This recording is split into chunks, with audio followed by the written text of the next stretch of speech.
Alright, and we are back for some more Stalingrad. There's two Stalingrad movies. One from the 90s by the Germans, which is the most depressing movie I've ever seen. The other is Stalingrad from 2013, made by the Russians, which is basically 300 meets Russia. And it's pretty bloody awesome. I don't think it's historically accurate in the slightest, but it has a lot of that slow-mo. You got, like, some Russian troops fighting the Krauts, literally hand-to-hand. This is also a scene from the movie. Also, why has he got an MG42? He's a German sympathizer. Kill the fascist. Anyway, let's get back to it. Also, after the war, if you were captured by the Germans and somehow survived, and there's a lot of cannibalism going on in those prison camps, at least the Russian prison camps, because the Germans didn't want to feed them. If you survived all that, you still went to the Gulag. Yeah, brilliant, right? You gotta love communism, ladies and gentlemen. Greatest thing ever. But anyway, where was I? So you got all that. Oh, come on, get out of the way. Get out of my way. I'm the player character. God damn it, I don't have to be killed. I can just reload the save. In fact, let's save now. Alright, now do I get a riffle anywhere? We just will wait for someone to get shot. But yeah, once again, this is also from Enemy of the Gates. I just don't feel that the Soviets were this bad. You know, just sending wave after wave of unarmed conscripts. From what I've read, some would have like maybe a rifle with some ammunition, because they had plenty of guns, because they could just capture, you know, K-98s. Move it, idiot! Shoot him! Thank you. Shoot him, please. Thank you. Shoot him! God damn it! Pick up. Thank you. Okay, let's see, what was I? But some would have like just pistols. Oh, really? Bullshit! What was I supposed to do? What was I supposed to do? Shoot him! Shoot him! Save me! Oh, I have no health at all. What, did I just get hit by a bloody artillery fragment? Okay, this is where the game gets hard, because usually I'm able to pick up a Mosin Nagant, but I wasn't able to. Shoot him, please! Shoot him! Okay, pick that up. And get shot immediately. Well, this is escalating very quickly, and the frame rate is just dying here. You know, that just pisses me off. I got a machine that can... Really? Come on! This is bullshit. Okay, you know what? Save or load game. We'll load the quick save. Now, I quick save there. Brilliant. You know, why not? I will hide behind you, since you are invulnerable and cannot be... Okay, well, what is hitting me over there? This is just ridiculous. I always find it funny, in all these fucking Let's Plays that I do, something bad always has to happen in them. Like, I think I'm getting hit by an artillery shell, and like I can't stay out here very long. Okay, run back in here, get shot. Okay, something is hitting me as I come in here. This is fucking annoying. Okay, we're gonna have to restart all the way back at Red Square 1, I guess. Red Square 1. But let's see, where was I? But the Eastern Front also saw atrocities on both sides. Like, really, really horrific atrocities. Especially once the Soviets won. Now, once again, I don't feel like the National Socialists should have won in the slightest. But what the Soviets did afterward, you can't really excuse that. It's like, well, the Germans did the same thing. Yeah, but at the same time, that doesn't make what you did right either. That'll probably piss people off. But, well, people get pissed off by everything now. It's like, not one of them has a Mosin that they're gonna drop when they get shot. That's just brilliant. But, now see, that guy looks like he's in an American uniform, doesn't he? Okay, there we go. I will take that, sir. And did he actually shoot up all his ammo? Also, this Mosin is not historically accurate, but you can see they kind of reused the K98 model, because it has that bent bolt. Although, I would like to have my Mosin with a bent bolt like that. I've thought about getting my Mosin modified to have a bent bolt. Also, it is not that easy to put that bloody stripper clip in. As you can see, he doesn't strip the ammo off. What he does is he puts it in like a Mannlicher style system. And, which is fine, because, you know, this is a video game. We're trying to have fun here. This isn't fucking Red Orchestra. But, yeah, it doesn't go in that easily.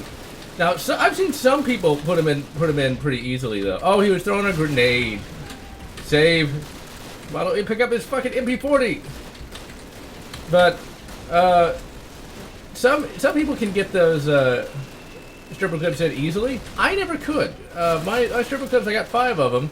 They could be repros, and repros are supposed to be crap compared to the originals, but I eventually was able to train myself to put them in fairly easily. I trained myself to put them in there, and they actually do go in a little easier now than they did when I first started trying to figure out how to put a stripper clip in a bloody Mosin. For the longest time, I didn't even bother using it. In fact, for the longest time, I couldn't because the scope was in the way. I did to do another look at the Mosin because I'm actually a little bit better of a shot at 100 yards than I was when I first did that video, to show just how good the basic Mosin is, because the basic Mosin is not a bad rifle. Dude, I'm trying to get cover. Guess there's no step back, right? But the basic Mosin is actually a good rifle. Everyone's always got to harp on the Fin Mosins, and the Fin Mosins are really good. But you don't have to disparage the classic Mosins, you know? Actually, hold on, wait. Take that, grab this. This was actually somewhat hard when I first did it, because I could not find the other German officers. So what you got to do is you got to shoot German officers. They don't have a giant halo over their head. There's not stars anywhere. You got to find them yourself, which is really cool if I do say so myself. There's one left. I never can find the last guy. Well, except I did it this time and shot him. That was easy. So like, this one was really hard, and then boom, boom, boom, done. But the classic Mosin is not a bad rifle. It's easy to say, well, it's not as good as the finished Mosin. Yeah, we'll go breathe some more Cheeto dust. Now, is it as accurate over extreme long ranges? Possibly not, but it's still pretty bloody accurate nonetheless. And I didn't even accurize mine. I was able to hit, you know, I was able to make the hits. But back in the day, you know, I got my Mosin when it wasn't even popular to have a Mosin. Now, what can happen is, when you come out here, if you go past that little hill, you will get blown up by the artillery. That happened once or twice. But another Russian gun, I like Russian guns. I'm a big fan of them because they're very, very, they aren't overcomplicated, and they can just last. They just run. They're with that Panzer IV. I almost got Panther IV. Panzer IV. It's interesting that they went with the Panzer IV instead of the Tiger. Earlier in the game, all we saw was a shitload of Tigers. We probably blew up more Tigers in this game than actually existed. Eventually, I do want to check out that movie, Fury. I've not seen that, but it doesn't look too bad. The big problem with Hollywood war movies is they definitely get a lot of the actual... Oh yeah, also, I love how with this rifle you can just load it with stripper clips, whereas you physically can't.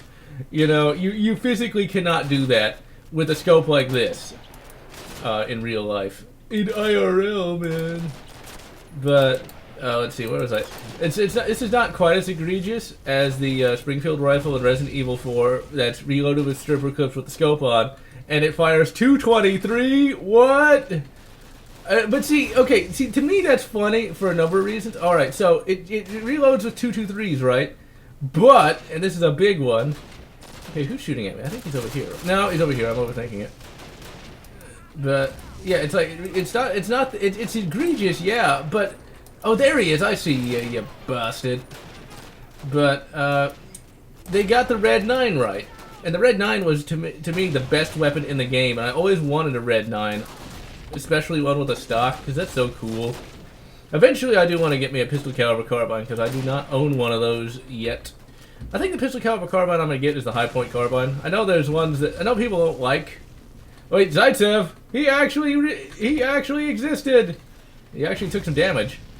But let's see, where was I? Oh shit, Rod! MD42. I shall show him the grenade. Introduce him to the grenade. Oh, he ran away. That's actually not bad AI to let him be able to do that. I don't think the other CODs can do it, but yeah, the high point carbine is not a bad carbine at all, at least from what I've seen. And I like high point firearms. I know people dislike them, but in my experience, they work. In my experience, IMO. Also, I'm a big fan of the PPSH-41. I just love the way they look. But you know what's interesting? The PPSH-43 is better, and it's simpler, and you could actually get a semi-auto version for a little while. You still can, but they're going to cost you more. You can get one in 9mm, which was cool. I wanted to get one, but I did not have the money at the time. and now they probably cost more than they're worth, to the point where it's just easier to get the high point for cheap. Bud's Gun Shop actually has a pretty good deal on them, so if you want to get one that has like one regular mag and 2 of those red ball mags, because the high point carbine was designed back during that assault weapons ban. Ugh. And during that assault weapons ban, you couldn't have over 10 rounds. Because I'm pretty sure getting shot once from a 10-round magazine is so much better than getting shot once from a 20-round magazine, but whatever. But yeah, it was designed for that, so it doesn't have double stack. So to make a 20-round magazine, this company basically just took 2 10-round magazines and sort of like meshed them together. And actually, from what I've seen on YouTube, they work better than you'd think. And so that's really cool that they have a 10-round mag, or a 20-round mag. Really, a fucking... did I shoot that guy? Okay, thought I shot old Danilov there, and I wouldn't want to do that. Friendly fire isn't. One of the things I did read, though, recently when I read Anthony Beevor's Second World War book, is there was a lot more friendly fire than was actually talked about in other World War II books. Like a shitload of it. But it's well, I say it's understandable. It's not good, but it is understandable that it would happen, because if you're dropping bombs from like 10,000 feet in the air, it's kind of hard to tell which soldier belongs to which side. But that's one of the things they don't talk about in the history book. They don't talk about on the movies. Alright, so I'm GeneralLotz, wishing you good high point carbine, or whatever makes you happy.